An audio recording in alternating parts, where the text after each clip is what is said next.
Subscribe करें और bell दबाएं ताकि कोई खबर रह न जाए।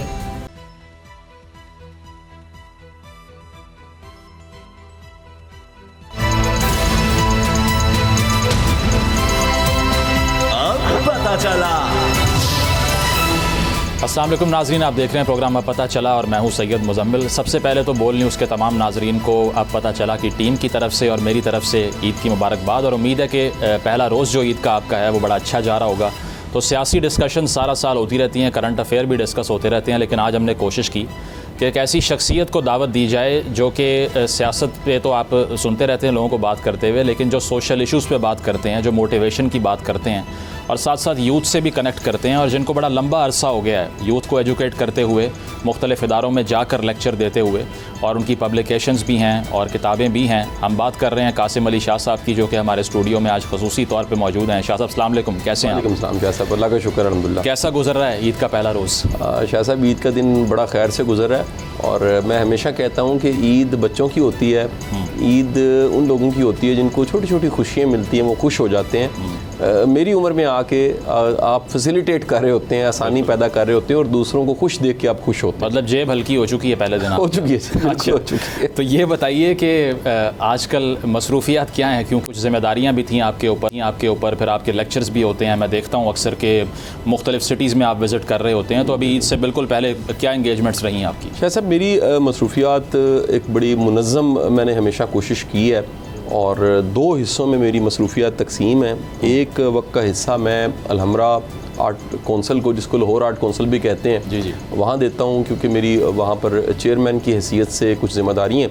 और बाकी का वक्त जो है मैं अपनी फाउंडेशन को, जो एक नो प्रॉफिट ऑर्गेनाइजेशन है, वहाँ पर मैं अपना वक्त इस्तेमाल करता हूँ। अच्छा। और कमाल ये है कि दोनों जो मेरे मेन टास्क हैं, इसके साथ तीसरा कभी कभी मुझे रिस्पॉन्सिबिलिटी मेरी ये होती है, ज़िम्मेदारी होती है, मुझे गेस्ट स्पीकर के तौर पर जाना पड़ता है गवर्नमेंट के मुख्तलिफ़ इदारों में।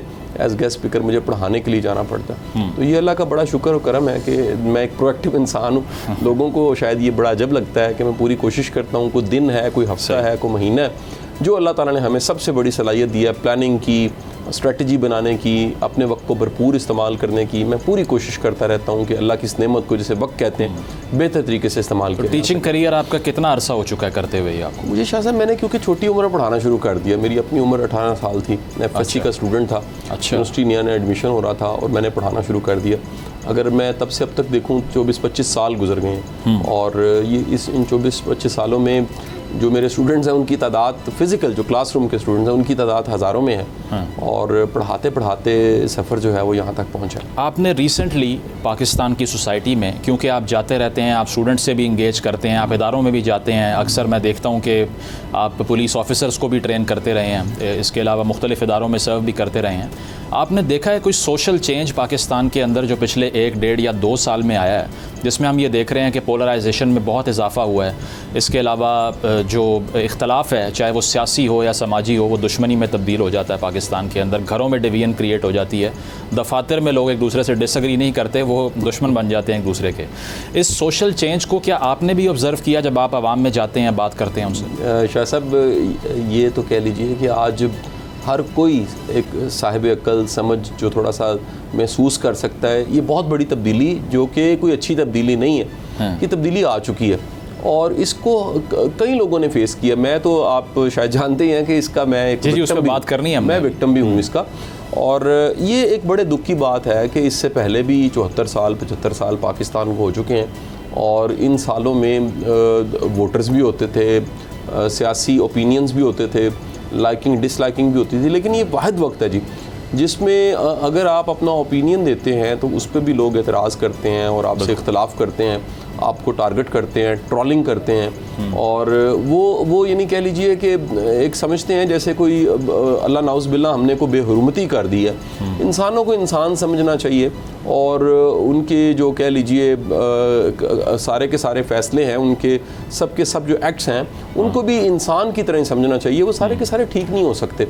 तो ये एक शिद्दत जो है वो पिछले 1.5-2 साल में ज़्यादा देखने में मिली, और इसको मैं समझता हूँ कि हम तो बड़ी छोटी सी हम एक टारगेट थे जो हिट हुआ, असल में तो नुकसान स्टेट का हुआ है, पाकिस्तान का बहुत ज़्यादा नुकसान इस सारे टाइम में हो चुका है। तो आपने जिस तरह से आपकी इंगेजमेंट रहती है लोगों से, आपको डायरेक्टली भी किसी अपने लेक्चर के दौरान या किसी इंगेजमेंट के दौरान मुखालिफत का सामना या फिर लोगों की तरफ से क्रिटिसिज्म करना, क्योंकि आपने जो बात की कि आप विक्टिम हैं इस चीज़ के, मैं जानना चाहता हूँ आप लोगों को भी बताएं कि उस दौरान आपने किस तरह से अपने आप को स्टेबलाइज़ किया या क्या सोचा कि इतना हैवी क्रिटिसिज्म, अगर सोशल मीडिया में आप कोई ऐप खोल रहे हैं, उस टाइम तो आपकी बात हो रही थी, आपने ये भी मैंने देखा एक बयान दिया कि लोगों ने करोड़ों रुपए कमाए उस सारी ट्रोलिंग के प्रोसेस से, तो आपको लगता है कि ये सिर्फ पैसों के लिए था या कोई और इसके पीछे मोटिवेशन थी लोगों की? अच्छा देखिए शाह साहब, क्योंकि ये मैंने फेस किया, तो उससे पहले यानी आज से मैं चंद साल पहले चला जाऊँ अगर,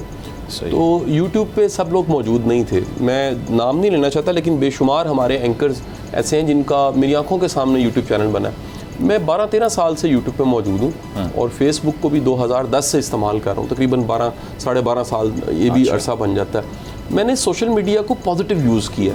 मैंने किसी की रिस्पेक्ट ख़राब करने के लिए, कोई ट्रोलिंग के लिए, किसी सियासी टारगेट को अचीव करने के लिए, किसी नेगेटिव चीज़ को प्रमोट करने के लिए मैंने बिल्कुल इस्तेमाल नहीं किया। हाँ ये था कि YouTube ऑब्वियस है मोनेटाइज हो जाता है, तो मेरा वो एक सोर्स ऑफ इनकम भी है जी। लेकिन इस सारे टाइम में ये एक ऐसा अजब टाइम था पिछले 1.5-2 साल से जो कौम ने देखा है, जिसमें जब भी आप किसी को टारगेट करते हैं, ट्रोलिंग करते हैं और बिलखसूस एंगलिंग कर देते हैं, यानी हकीकत में कुछ और है और आप उसका एक मनफी एंगल बना के उस पर वीडियो बनाते हैं, तो ट्रैफिक उस पर चली जाती है। लोगों में एक बड़ा बुरा मिजाज पाया जाता है कि लोग जितनी सेलिब्रिटीज़ हैं उनकी तज़ीक, उन पे होने वाला तंज, उनकी एंगलिंग, प्रोपेगेंडा उसको देखना चाहते हैं। अच्छा। ये शिद्दत वैसे भी समाज में आ चुकी है। इस सोसाइटी का कोई भी किसी भी तरह का अगर हीरो है, कंट्रीब्यूटर है, खैर का काम करने वाला है, तो एक सॉफ्ट टारगेट है। अच्छा। उसका कोई भी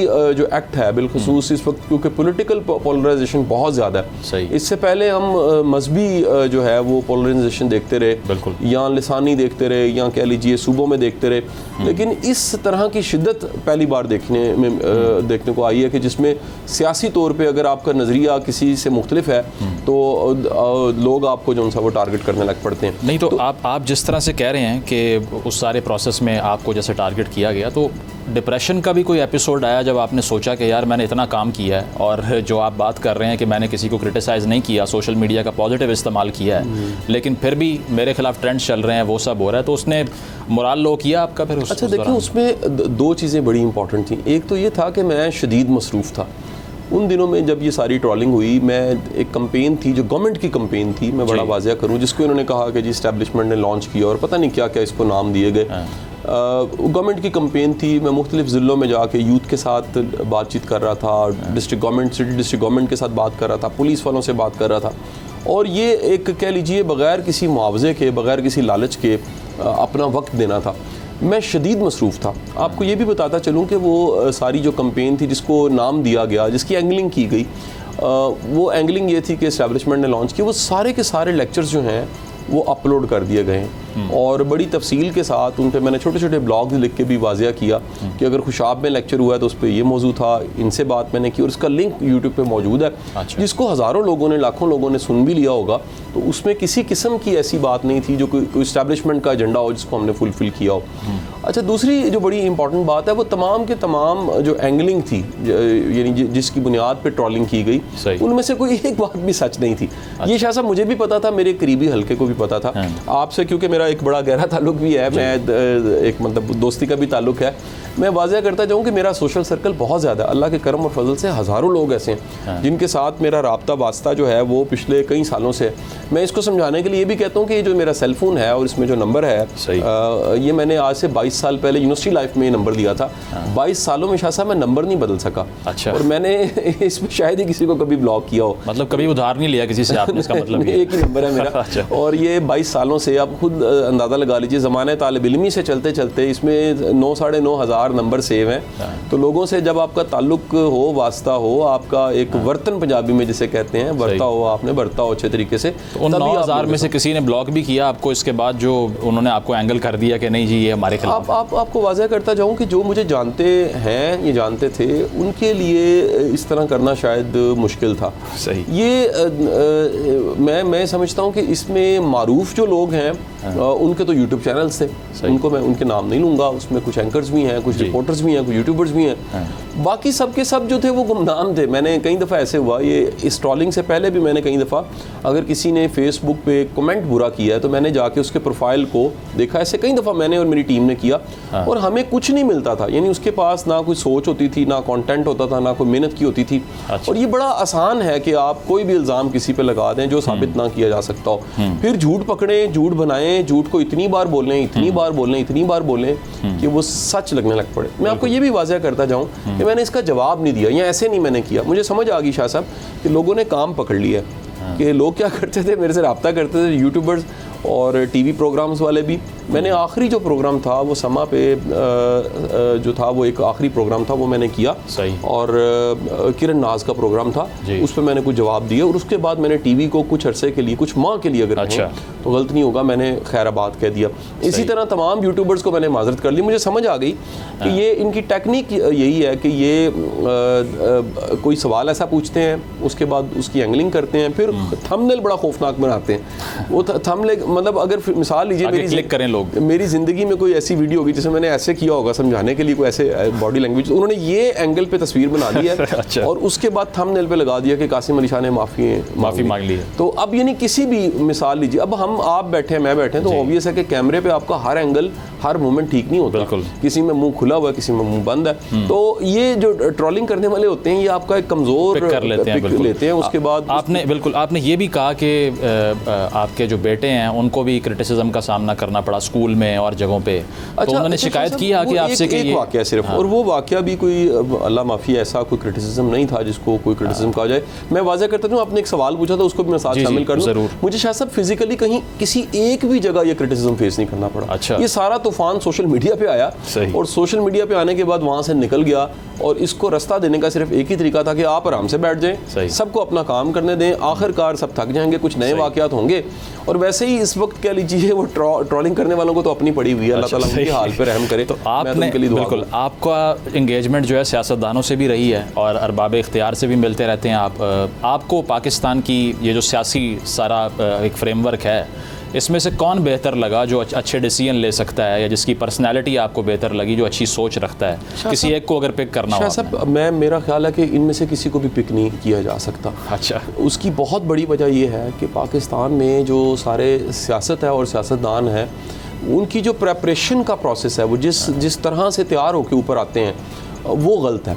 मैं अगर मैं एक रवायती सियासत की बात करूँ तो गली की सियासत से चलते चलते अगर कोई ऊपर आ भी जाता है, उसका भी कोई विजन नहीं होता। वो भी गली की सियासत जिसे कहते हैं टिपिकल, वो किसी गटर का ढक्कन लगवाना है, कोई सड़क बनवानी है, कोई नौकरी दिलवानी है, तो 2 पर्चे हो गए हैं तो वो छुड़वाना है, इससे ऊपर उसकी सोच नहीं होती। और इसी सोच के साथ जब वो आता है तो आप अंदाज़ा लगा सकते हैं कि वो एक पूरी नेशन के लिए किस तरह के फ़ैसले लेगा। बाकी सारे के सारे आपको वो लोग मिलेंगे जो हेलीकॉप्टर हैं, ऊपर से वो पैराशूट, हेलीकॉप्टर से पैराशूट के ज़रिए आए हैं और वो तैयार किए गए हैं। और उन दुख की बात यह है कि जिनको मौका भी मिला है, शाह साहब ये बड़े मैं दुख के साथ ये बात कह रहा हूँ कि जिनको मौका भी मिला है डिलीवर करने का, जिनको हर तरह की सपोर्ट मिली है, दुख की बात यह है कि वो भी डिलीवर नहीं कर सके। और ये हमारी एक बहुत बड़ी ट्रेजेडी है इस नेशन की, इस कौम की, कि जिससे उम्मीदें वाबस्ता कर ली जाती हैं। अगर हकायक देखे जाएँ तो वो बड़ा ही आपको दुख होगा। ये वैसे हैरानगी होगी आपके लिसनर्स को, क्योंकि आप लोगों को मोटिवेट करते हैं, लेकिन अभी आप मायूसी, मुझे लग रहा है कि आप सियासी तौर पे मायूस हो चुके हैं। मैं आपको बड़े दुख के साथ ये बात बता रहा हूँ कि हकायक बड़े अजीबो गरीब है। हकायक जानने के लिए आपको अपनी जो एक बायसनेस है, जो बायसेस हैं, वो आपको ख़त्म करने पड़ते हैं। और उसके इन सारी बातों के बावजूद मैं आपको बता दूँ कि हमें फिर भी किसी को वोट डालना पड़ता है। यानी आपने अपने वोट को तो इस्तेमाल करना है, तो फिर आप उसका फैसला कर लिया आपने। देखिए, अब वो एक ऐसी चीज़ है कि दुनिया में कहा जाता है कि वोट किसको डालना है, ये एक ऐसी चीज़ है जो बड़ी पर्सनल चीज़ है। अच्छा। और पाकिस्तान में तो ये एक ऐसा फैसला है कि मैं नहीं चाहता कि शाह साहब इस ईद बड़ी ईद पे पहला दिन है और उसके बाद दोबारा मेरी ट्रॉली सही, बिल्कुल, ये बात तो फेयर है आपकी। लेकिन जिस तरह से आपने ये सियासतदानों का कहा है, ये काफ़ी एग्री करता हूँ मैं भी इससे, लेकिन इसका मुतबादिल फिर कैसे बने? अगर 15-20 करोड़ चाहिए कैंपेन रन करने के लिए, तो आम इंसान तो इस रेस में आ ही नहीं सकता, तो फिर मुतबादिल कहाँ से क्रिएट होगा इसका? देखिए मेरा ख्याल ये है कि ये स्टेट और स्टेट के सब स्टेक होल्डर्स को सबको सोचना चाहिए। हाँ। इस निज़ाम को हमें बदलना चाहिए। ये बार बार अगर एक ही गलती हो रही हो तो हमें उस गलती से सीख लेना चाहिए। हम किसी पे ट्रस्ट करते हैं, बाद में वो ख़राब निकलता है, बाद में वो कह लीजिए आपकी उम्मीदों पे पूरा नहीं उतरता, बाद में वो डिलीवर नहीं कर पाता, बाद में उसके डिसीजंस ठीक नहीं होते, बाद में वो चुन के सारे नालायक लेकर आता है और उनको सीटों पे बिठा देता है, बाद में वो अपनी टीम जिनके जरिए ऊपर आया होता है उनको छोड़ देता है और सारे के सारे जो वक्त के नूरे हैं वो पकड़ के वो पावर्स में आ जाते हैं। एक चीज़ वैसे है कि जब भी किसी इंसान ने अपना कोई सियासी करियर बनाना हो ना, तो उससे पहले वो ये कहता है कि तमाम सियासतदान जो है मुझे पसंद नहीं है। तो कहीं ये उस बात का अंदेशा तो नहीं है कि आप भी पॉलिटिक्स में आने का कोई प्लान कर रहे हैं? तो बता दें अगर ऐसा है तो। देखें, गुजारिश ये है, इससे पहले भी मैं वाज़ह करता रहा। अच्छा, ये जो ट्रॉलिंग वाला सारा हुआ, इससे पहले मैंने वो पोस्टर लगानी शुरू की, वीडियोस बनानी शुरू की, मैं करने क्या जा रहा हूँ। अच्छा। मैं क्या कर रहा हूँ, लेकिन आप अंदाज़ा लगाएं कि ये एक आंधी और तूफ़ान की तरह सारी चीज़ें आई और उसमें मैंने वाज़ह किया कि मेरा कोई सियासी मकसद नहीं है, अवेयरनेस मकसद है। मैं सारी ज़िंदगी पढ़ाता रहा हूँ, शऊर देता रहा हूँ। मेरी बातें जो हैं हमने कोशिश की हमेशा कि इन लेक्चर्स के ज़रिए, इन बातों के ज़रिए, इन नज़रियात के ज़रिए जो कुछ मैंने पढ़ा है, जो मेरा मुताला है, जो मेरा थोड़ा सा मेरा इल्म है, मैं उन्हें क्लासरूम्स में, उन्हें बिग मॉब्स में भी शेयर करता रहा हूँ। और ये आपको ये भी वाज़ह करता जाऊँ कि इस दफ़ा ऐसा ये सारी एक मोटिवेशन की, होप की, अवेयरनेस की कंपेन को गवर्नमेंट ने पिक किया। ये बिल्कुल यही कंपेन सुन के सारे हैरान हो जाएंगे और उसकी भी वीडियोज़ पड़ी हुई हैं। 2017 दिसंबर से मैंने शुरू की थी, जब नून लीग की गवर्नमेंट थी, और मैंने तब भी तकरीबन 9 ज़िलों में लेक्चर दिए थे। अच्छा। और अगर आप शाह साहब उन लेक्चर्स की वीडियोस निकाल के देखें तो उसमें 4-4 हज़ार की ऑडियंस आपको मिलेगी। ये नारोवाल में, ननकाना में, जेलम में और मुख्तलिफ जो उनसे ज़िलों में। अच्छा, तब कोई कह लीजिए ट्रॉलिंग नहीं थी। नहीं, आप देख लें, अगर इतनी ऑडियंस है तो इतने वोट भी हो सकते हैं ना। तो अगर इतने वोट अगर आपने लेने हो तो किस हल्के से आप इलेक्शन लड़ना चाहेंगे? मैं नहीं चाहूँगा जी, मेरा तो देखें, अगर मैंने सवाल किया था तो वो भी इसलिए किया था, पूरा उसका स्याको सबाक मैंने बताया कि मैं एक टीचर हूँ। क्या एक टीचर को, क्योंकि आप जानते हैं कि ये अभी भी चंद दिन पहले भी ये बड़ी डिस्कशन रही 9 से पहले कि जो टिकट्स दी गई हैं उस पर बड़े ज़्यादा पैसे लिए गए हैं और बड़ी बड़ी पेमेंट्स करके जो है वो, जो कि अब ज़ाया हो चुके हैं, उनके भी ज़ाया हो गए। ये एक बड़ी ट्रेजेडी है।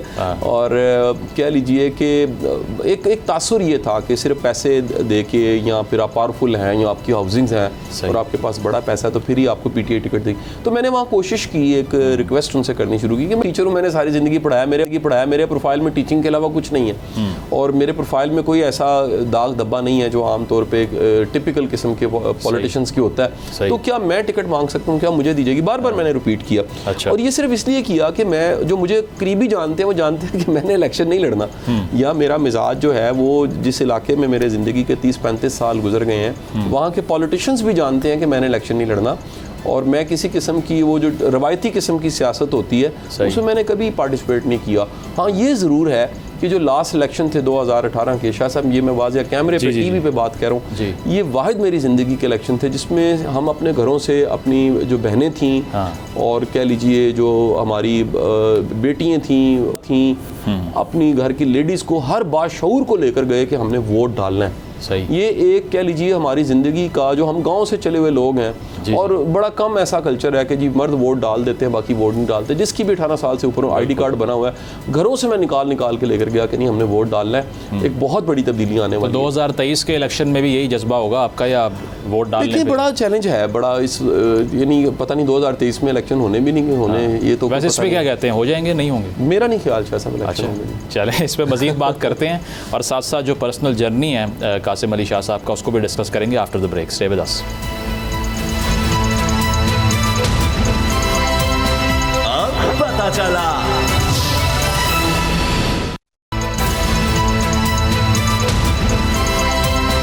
अब पता चला। वेलकम बैक नाजरीन। कासिम अली शाह साहब से गुफ्तगू जारी है। तो कासिम साहब, आप तो हज़ारों लाखों लोगों को मोटिवेट भी कर चुके हैं अपने लेक्चर्स के थ्रू, लेकिन क्या घर में भी लोग मोटिवेट होते हैं या वहाँ पर कभी आपको तनकीद का सामना भी करना पड़ता है और वहाँ पर आपके फ़ैन कम हैं, जितने बाहर हैं उतने नहीं हैं?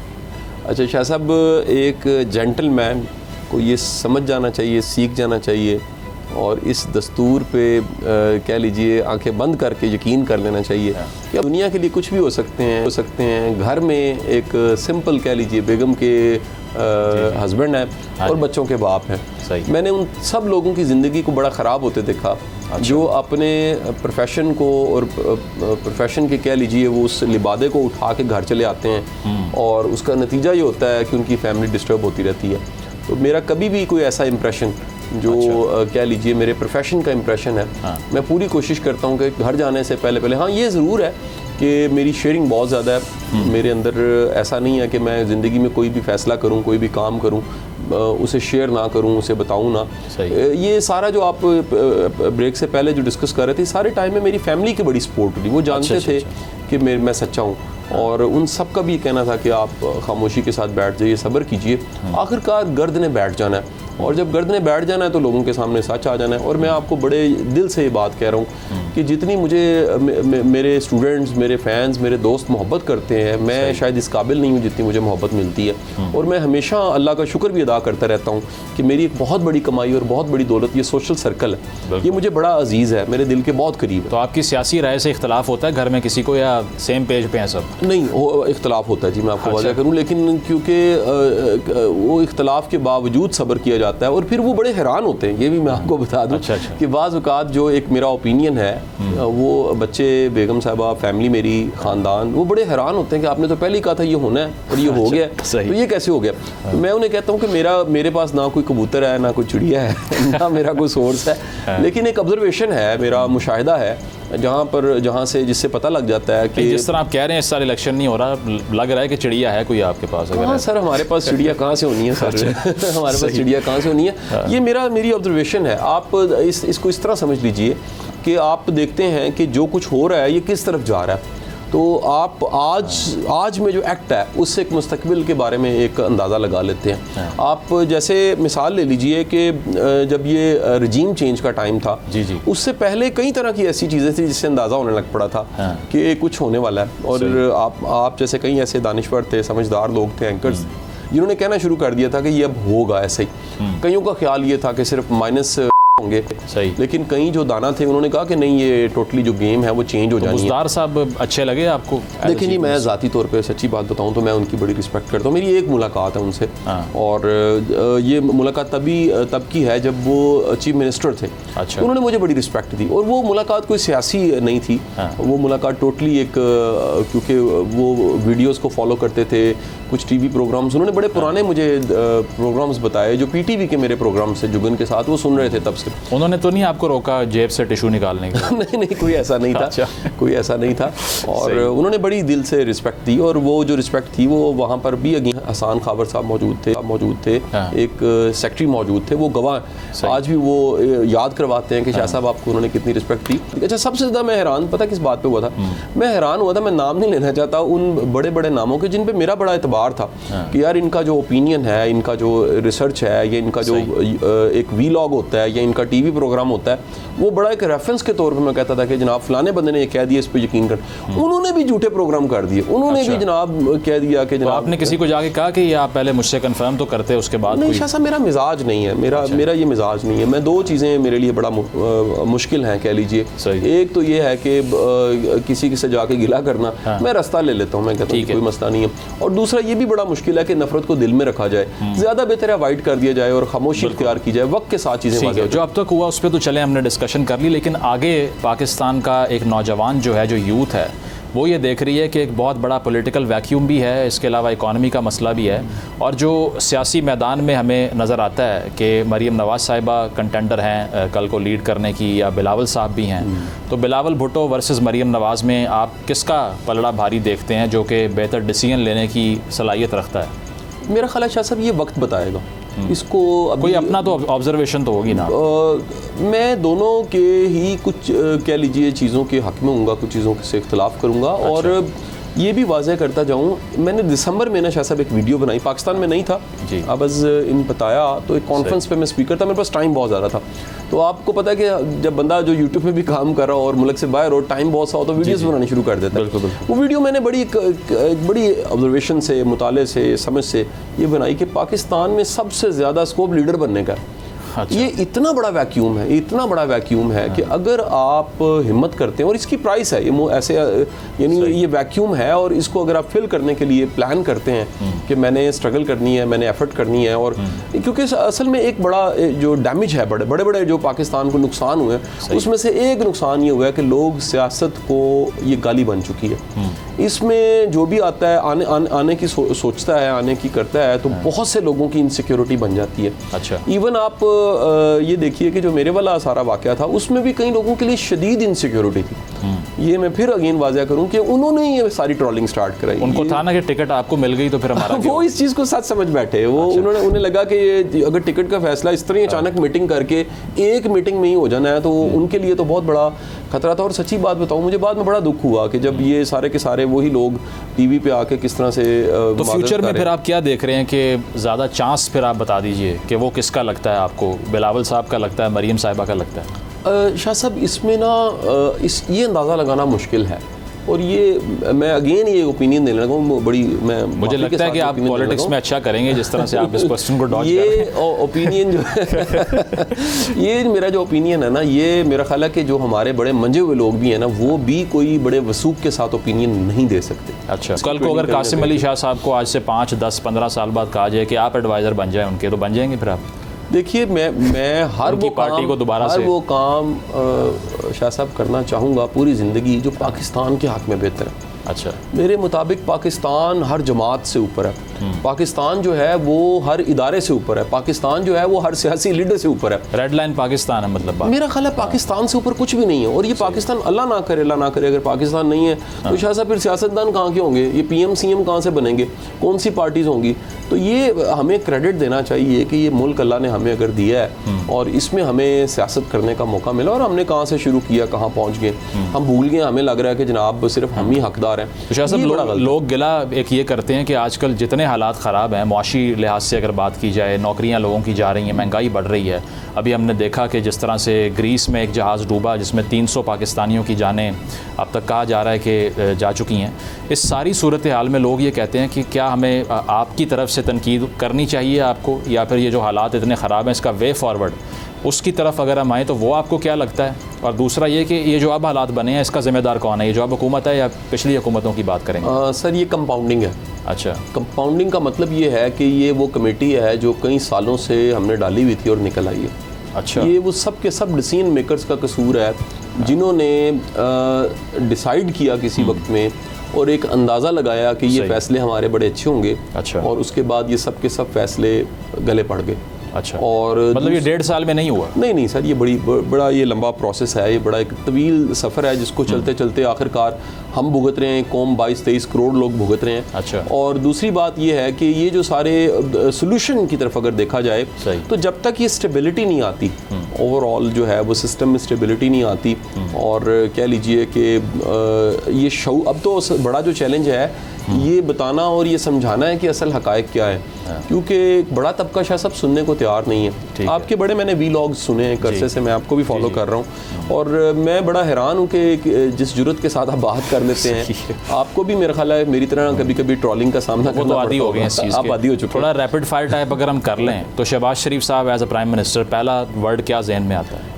शदीद क्राइसिस का उनको सामना करना पड़ा जी, बेशुमार चैलेंज हैं जिनको उनको सामना करना पड़ा, क्योंकि इतना मुश्किल वक्त था और जिसमें उन्होंने ये फैसला कर दिया कि उन्हें प्राइम मिनिस्टर बनना। ठीक है। आसिफ अली जरदारी साहब, मैं जरदारी साहब को जब भी मैंने समझा है, देखा है, सियासत के हवाले से अगर बात करूँ, मैं सियासतदान होकर नहीं कर रहा, मेरा ओपिनियन है जी सिर्फ, तो वो स्ट्रैटेजी बनाने में और एक प्लानिंग करने में और फ्लेक्सिबिलिटी जो है सही, वो उनकी आपको हमेशा गैर मामूली मिलेगी। उनको सब किसी को साथ मिलाना है, कोई तरतीब बनानी है, वो एक सियासत को शतरंज की तरह वो लेकर चल रहे होते हैं। वो इसको क्रिकेट का मैच नहीं समझ रहे होते कि सामने गेंद आया और चिक्का मार देना है या विकेट उड़ जानी है। मैंने हमेशा इम्प्रेस दिखाई दे रहे हैं ये नहीं उनकी पॉजिटिव चीज़ है, ये पॉजिटिव। अब इसका कतन मतलब नहीं है, आप जानते हैं सोसाइटी में हाल ही है कि वो कहेंगे जी मैं पीपल पार्टी का हो गया हूँ। ये एक ओपिनियन है मेरा। नवाज शरीफ साहब, मियाँ साहब क्योंकि देखें एक पुराने वापस आएंगे या नहीं ये भी बता दें। मेरा ख्याल वापस आ जाएंगे जी, अच्छा, इसी भले वक्त में वापस आ जाएंगे। और पुराने सियासतदान हैं, एफर्ट वो भी एक अरसे से कर रहे हैं और चैलेंजेस बहुत ज़्यादा हैं जी इस जमात के लिए, बहुत ज़्यादा चैलेंजेस हैं। अच्छा, इनका गुड एक्ट भी जो है वो बैड एक्ट ही समझा जाता है, ये सबसे बड़ा चैलेंज इनके लिए। बिलावल भुट्टो साहब, मेरा ख्याल है कि वो बड़ी यंग एज में उन्होंने एफर्ट करके यहाँ तक वो पहुँच गए हैं। फॉरेन मिनिस्ट्री कैसी लगी आपको अब तक उनकी? चैलेंजिंग है जी, उनके लिए चैलेंजिंग है जी। इसमें क्या कहा जा सकता है कि एक सामने पहाड़ है और ये एक सामने खड़े हैं उस पहाड़ के, चैलेंज ही चैलेंज। पीडीएम के चेयरमैन मौलाना फजलुर रहमान साहब, अगेन आप देखिए इस वक्त तो हर बंदे को कंट्रोवर्शियल बना दिया गया है और आपको कंट्रोवर्शियल नहीं लगते वो? मैं कहूँगा देखें जी, कंट्रोवर्सी जो है वो तो कुछ चीज़ें पुरानी हैं वो भी साथ चल रही हैं, कुछ बैगेजेस हैं। अच्छा, सबके देखें ना जी बैगेजेस हैं, ये कोई भी ऐसा नहीं है जिसने पुराना को बोझ ना उठाया हो। ठीक है, तो क्लीन तो कोई भी नहीं है, सबके साथ जो है वो चैलेंज है। इस्तेहकाम पाकिस्तान पार्टी अनाउंस हुई है, तो जहांगीर तरीन साहब का भी बता दें। देखें जी, अल्लाह ताला खैर करे। इसमें जिस तरह इलेक्टेबल्स शामिल होते जा रहे हैं, अच्छा, ये वक्त बताएगा। मतलब जहांगीर तरीन साहब भी आपको एक इलेक्टेबल से ज़्यादा कोई विजन नहीं लगता उनका? अभी मैं समझता हूँ शाह साहब कहा कुछ नहीं जा सकता, इसको वक्त लगेगा इन चीज़ों को समझने के। तो आप भी हमेशा से इस्तेहकाम की बात करते आए हैं, पूरी पार्टी उस नाम से बन गई है, तो कर लें ज्वाइन फिर आप भी, क्या ख्याल है? मैंने शाह साहब सियासत अभी नहीं करनी। किसी ने कहा वैसे आपको कि ये जो नया ग्रुप बन रहा है इस तरफ? नहीं, मुझे बिल्कुल नहीं कहा सच्ची। और किसी पार्टी ने कहा? नहीं, बिल्कुल भी नहीं। मैं अपने सारे जर्नी में आज तक आपको बताऊं कि मुझे कभी इस तरह की कोई ऑफर नहीं आई और मैं हमेशा शऊर फैलाने और जो कह लीजिए सही इल्म फैलाने इसकी कोशिश करता रहा। और जो इसके अलावा जो आपकी एक्स्ट्रा करिकुलर हॉबीज़ हैं, क्रिकेट की हम बात करें, उसके भी शौकीन हैं, देखते हैं? नहीं जी, मैं स्पोर्ट्समैन नहीं हूँ शाह साहब, लेकिन मैं वॉक करता हूँ, एक्सरसाइज करता हूँ रेगुलर, और किताबें पढ़ता हूँ और सोशल सर्कल है मेरा। तो राइटर कौन सा फेवरेट है आपका? मेरा लोकल में आप कह रहे हैं जी? कोई भी हो जाए। लोकल में मैंने जो इस साल पिछले साल इसी साल में जो मेरी पसंदीदा किताब है वो अजायब खाना है, और ये इरफान जावेद साहब की किताब है, बड़ी ज़बरदस्त मुझे किताब लगी जी। अच्छा, और कह लीजिए कि जो मैंने इस साल में कोई लिटरेचर पढ़ा होगा, बाहर का कोई किताब मैंने पढ़ी होगी, तो उसमें एक किताब जो है वो मैंने गो थ्रू की, उस किताब का नाम था the book you wish your parents had read.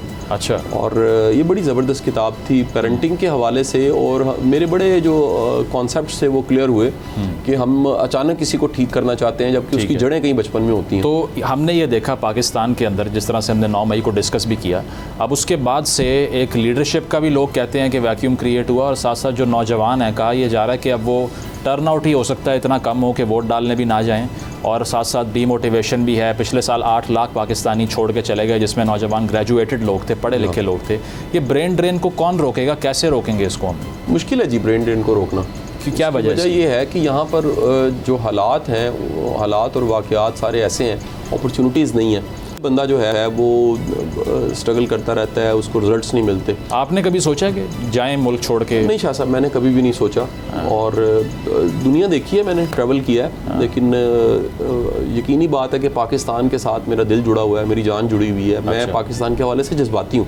अच्छा, तो मैं कभी नहीं सोचता कि पाकिस्तान को छोड़ के चले जाऊँ। तो जो स्किल्ड वर्कर, जो डॉक्टर्स, जो इंजीनियर्स जा रहे हैं, उनके लिए क्या मशवरा है आपका? देखिए, मैं वो कौन सा पक्का जा रहे हैं जी, अल्लाह ताला मुल्क के हालात अच्छे करे। बड़ी दुनिया ऐसी है जो जाती है फिर वापस भी आ जाती है, और अल्लाह करम करे अगर पाकिस्तान के हालात आने वाले सालों में कुछ बेहतर होते हैं। मेरा एक अंदाज़ा है कि अगले 2 सालों में 2025 में आप काफ़ी हद तक बेहतरी देखेंगे। अच्छा, ये इसकी उम्मीद किससे आपको कौन फिक्स करेगा? मेरा एक ऑब्जर्वेशन है जी मेरी, मैं इसको यानी कोई रिलेट नहीं कर सकता। मिसाल मैशत की जो बात हो रही है उससे कुछ टाइम लगेगा, 1.5 में चीज़ें काफ़ी हद तक बेहतर हो जाएंगी, और 2025 के बाद पाकिस्तान बेहतरी की तरफ जाना शुरू हो जाएगा। आइडियल तो नहीं हो सकता, आइडियल को तो बड़ा टाइम लगेगा हालात आइडियल होने में, लेकिन आप बड़ी चीज़ों को बेहतर देखेंगे, स्टेबल हो चुकी होंगी बहुत सी चीज़ें। तो आप जो अपना जिस तरह से आपका जर्नी रहा है सारा, आप लेक्चर्स वगैरह देते हैं, इस लिहाज से अगर देखा जाए तो जो यूथ है, आपको लगता है कि उनके अंदर भी ये सोच है कि 2-3 साल में ठीक हो जाएगा, या फिर वो बिल्कुल मायूस डिसअपॉइंटमेंट है जी, नाउमीदी बहुत ज़्यादा है। और अगेन मैं जो सारे सुन रहे हैं बिलखसूस यंगस्टर्स, मैं उन्हें कहूँगा कि जी आप जो अपना ओपिनियन है ना वो थोड़ी मेहनत से बनाएं। अच्छा, आप तारीख़ पाकिस्तान को भी पढ़ें, आप 70-74 सालों को भी पढ़ें, आप इस मुल्क के बनने को भी पढ़ें, आप ज़रा जो जितने ये कॉलोनियल बेल्ट्स होती हैं इनको भी पढ़ें। आप देखें कि यहाँ पर अगर हुकूमत बरतानिया की हुकूमत रही सही, तो वो कैसे थी, बाद में क्या हुआ, कवानीन कैसे बदले, आपका जुडिशल सिस्टम में क्या तब्दीलियाँ आई। आपका थोड़ा सा जो मेहनत और मुताला है ना वो आपके कॉन्सेप्ट्स को क्लियर कर देता है। लेकिन सर वो देखें ना, मैंने तो एक रिसर्च भी देखी कि 90% पाकिस्तानियों ने अपने कोर्स के अलावा ज़िंदगी में कोई किताब नहीं पढ़ी कभी। तो वो रीडिंग कल्चर तो डेवलप ही नहीं हो रहा ना, वो कौन करेगा। ये बहुत बड़ी ट्रेजेडी है कि ये तो जिनको फॉलो किया जाता है उन्हीं से रीडिंग कल्चर आ सकता है। अच्छा साहब, किसी ज़माने में ना जी हम दोस्त एक किताब पकड़ते थे और पार्क टी हाउस में बैठ के उस किताब का तज़किरा करते थे, यूट्यूब पे अपलोड कर देते थे। अच्छा, आप सुन के हैरान होंगे कि वो किताबें जिन पे हमने डिस्कशंस की, यूट्यूब पे भी पढ़ी होंगी, उनकी सेल्स बढ़ गई। लाहौर में जो किताबों की दुकानें थी, इंग्लिश किताबें जहाँ से मिलती थी, वजह ये थी कि जो फॉलो कर रहे होते हैं, सही, वो जिसको फॉलो कर रहे होते हैं उसको फॉलो करते करते वो किताबें भी पढ़ने लग पड़ते हैं जो वो रिकमेंड।